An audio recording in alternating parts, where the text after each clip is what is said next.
ఆ వెంకటేశ్వరుడి మీదే మనస్సున్నది అని కుమార్తె చెబితే బ్రహ్మానందంతో తన భర్త ఆకాశ మహారాజుకు చెప్పుకుంది ఆ మాట. వెంటనే ఆకాశరాజు గారు దేవగురు బృహస్పతుల వారిని పిలిపించారు.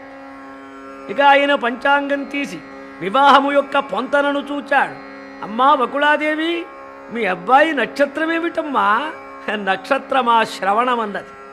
అమ్మాయి నక్షత్రం మృగశీర్ష. అబ్బో, నాడీకూటం విశేషేణ సూత్రకూటం విశేషత. ఏమి పొంతన, ఏమి ముచ్చటగా ఉంది, వారు అసలు భార్యాభర్తలేనండి అన్నాడు బృహస్పతి.